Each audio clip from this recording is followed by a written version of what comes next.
Ratna, wanita berjilbab cantik berusia 30 tahun, duduk di kursi roda sederhana di teras rumah kayu kecilnya. Senyumnya hangat, tapi ada sisa luka di matanya. Dulu ia ditinggalkan suaminya karena kecelakaan yang membuat kakinya lumpuh sebelah. Tak ada anak yang lahir dari pernikahan itu. Ratna pernah merasa hidupnya hancur. Namun takdir mempertemukannya dengan Tono umur 40 tahun, seorang kuli bangunan sederhana. Tono punya anak laki-laki berusia 4 tahun, Rizky, dari istri pertamanya yang meninggal dalam kecelakaan. Demi Rizky dan demi ada pendamping hidup, Tono menikahi Ratna. Meski penuh keterbatasan, Ratna berusaha jadi istri yang baik, sekaligus ibu tiri yang penuh kasih. Malam pertama tinggal bersama Tono, Ratna memandang wajah suaminya yang tertidur kelelahan setelah bekerja seharian.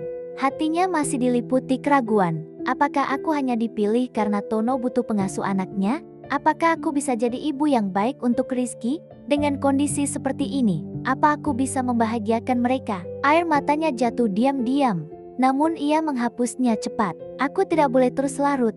Hidupku sekarang bukan hanya untuk diriku sendiri, tapi juga untuk mereka. Pagi itu, Rizky berdiri di depan pintu kamar Ratna. Anak kecil itu membawa boneka mobil-mobilannya. "Bu, boleh aku main di sini?" tanyanya polos. Ratna terkejut dipanggil ibu. Ia menahan air mata, senyum kecil mereka. "Tentu boleh, nak. Sini duduk dekat ibu." Rizky duduk di lantai, bercerita tentang teman-temannya di kampung. Sesekali ia menatap kaki Ratna yang lumpuh. "Bu, kaki ibu sakit, ya?" tanyanya polos. Ratna mengangguk lembut. "Iya, nak, tapi meski kaki ibu sakit, hati ibu sehat. Jadi ibu bisa sayang sama kamu, sama seperti ibu kandungmu dulu." Rizky mendekat, memeluk Ratna dengan tangan kecilnya. Ratna tak kuasa menahan tangis. Tono bekerja keras sebagai kuli bangunan. Gajinya kecil, kadang tak cukup untuk kebutuhan. Ratna bantu membuat gorengan di depan rumah. Dengan sabar ia duduk di kursi roda, menggoreng tempe, tahu, dan pisang, lalu menjajakannya kepada anak-anak sekolah dan tetangga. "Gorengan, 1000 prakaja, nak." Suaranya lembut namun penuh semangat. Orang-orang sering memandang kasihan, tapi Ratna selalu tersenyum. Dalam hati ia berkata, "Selama aku bisa ikut bantu Tono, aku bahagia." Rizky sering duduk di sampingnya, ikut memanggil pembeli. "Ayo beli gorengan Ibu Ratna, enak loh." Hati Ratna meleleh. Meski ia bukan ibu kandung, Rizky menerima dan menyebutnya ibu. Itu adalah anugerah terbesar baginya. Suatu sore, hujan deras. Gerobak gorengan Ratna hampir roboh diterpa angin. Tono yang pulang dari kerja langsung membantu, basah kuyup. "Kenapa nggak masuk aja, Ratna? Kamu bisa sakit begini," kata Tono gusar. Ratna tersenyum meski tubuhnya menggigil. "Kalau aku nggak jualan, uang belanja kita makin seret. Aku nggak mau kamu kerja sendirian, Mas." Tono terdiam. Ia menatap istrinya lama, lalu menggenggam tangan Ratna yang dingin. "Aku nggak pernah salah pilih. Kamu bukan sekadar pengasuh Rizky.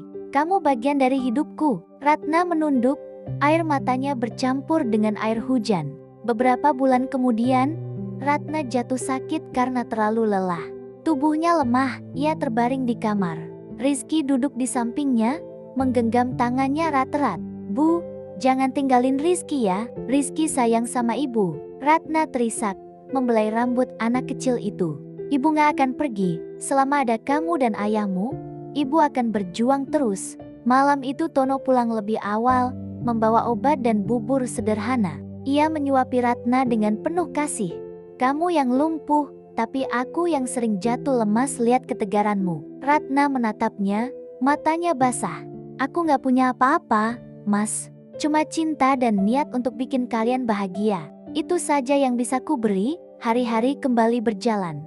Perlahan Ratna sembuh, meski tubuhnya tetap lemah. Gorengan jualannya mulai digemari banyak orang. Anak-anak sekolah suka mampir. Bahkan ada tetangga yang menitipkan kue untuk dijual bersama. Rizky tumbuh jadi anak manis dan rajin. Ia selalu bilang ke teman-temannya, "Aku punya ibu hebat. Namanya Ibu Ratna, walaupun kakinya sakit, dia kuat banget." Kata-kata itu sering Ratna dengar diam-diam. Ia menangis, tapi kali ini tangis bahagia. Malam itu, Ratna duduk di kursi rodanya di teras rumah. Tono duduk di sampingnya, sementara Rizky tertidur di pangkuannya. Langit bertabur bintang. Ratna berbisik lirih, "Tuhan, dulu aku sempat merasa hidupku berakhir. Tapi ternyata kau kirimkan mereka untuk menghidupkanku lagi. Aku tak punya apa-apa, kecuali hati yang penuh cinta, dan itu sudah cukup." Air matanya mengalir, namun kali ini bukan karena sedih melainkan karena rasa syukur yang begitu dalam. Suatu hari, Ratna sibuk melayani pembeli. Tiba-tiba preman Joni datang lagi, kali ini lebih kasar. Joni menendang kursi, mendekat, "Mana setorannya, Bu Ratna? Semua hasil jualan hari ini serahkan ke gue." Ratna gemetar, memeluk tas kecilnya. "Bang, jangan. Ini uang buat beli beras. Anak saya lapar di rumah." Joni merampas dengan kasar, "Halah, anak lo, anak gue.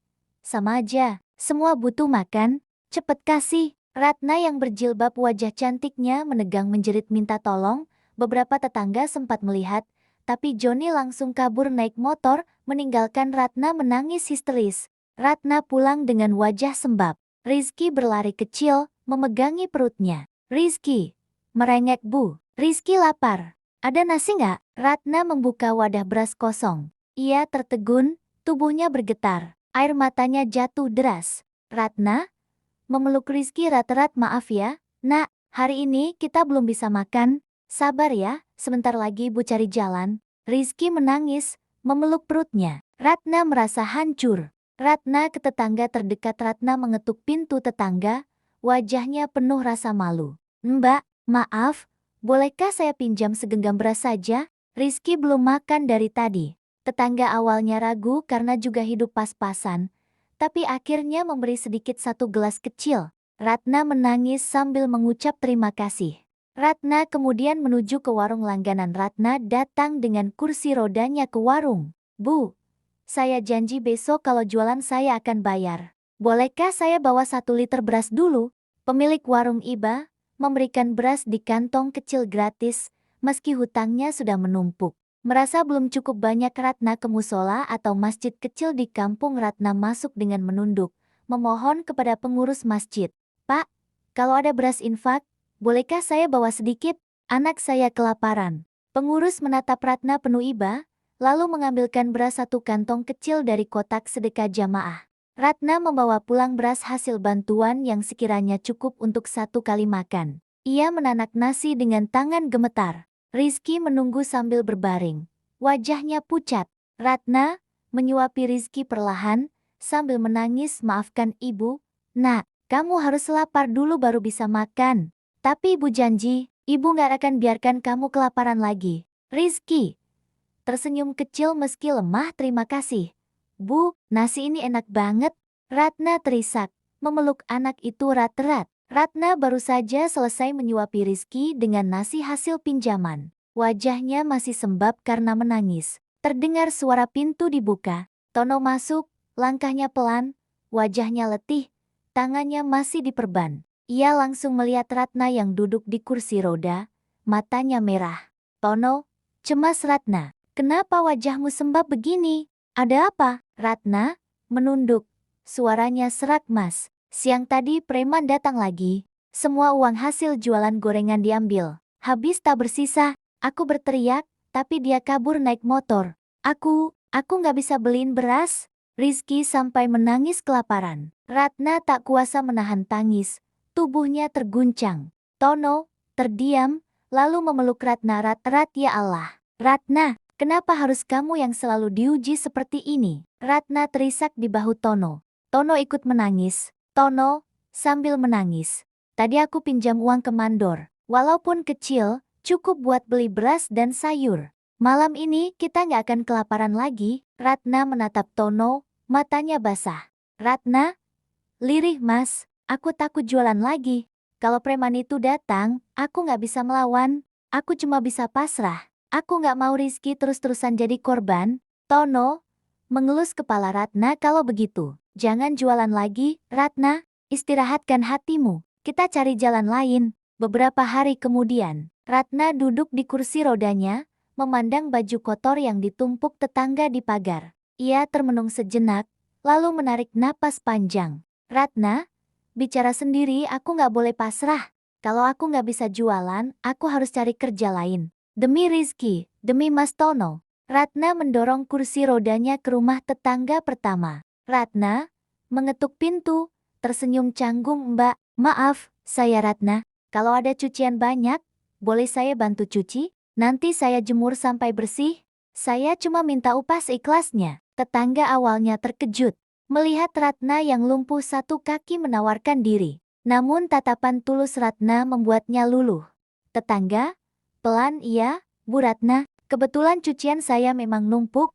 Ambil saja, nanti saya kasih upah sesuai. Ratna tersenyum penuh haru, meski matanya berkaca. Ratna sibuk mencuci dengan tangan gemetar. Tono datang mendekat, melihat istrinya dengan wajah prihatin. Tono menahan tangis Ratna. Kamu sudah cukup banyak berkorban, kenapa harus begini lagi? Ratna menatap Tono dengan senyum lemah. Mas, biarlah tanganku yang lelah. Asal Rizky bisa tidur kenyang, aku rela. Aku nggak mau lihat dia menangis kelaparan lagi. Tono berlutut di samping Ratna, memeluknya erat-erat. Air mata keduanya bercampur dalam pelukan itu. Air mata keduanya bercampur dalam pelukan itu. Tono menggenggam tangan Ratna erat, seakan berjanji takkan pernah melepas. Meski miskin, meski penuh luka, cintanya tetap setia. Ratna menatap wajah suaminya dengan senyum tulus. Hatinya ikhlas hidup di sisinya dalam keadaan apapun. Selama kita bersama, Mas, aku tak takut apa-apa, bisiknya. Kata sederhana itu membuat dada Tono sesak haru, tapi juga penuh syukur.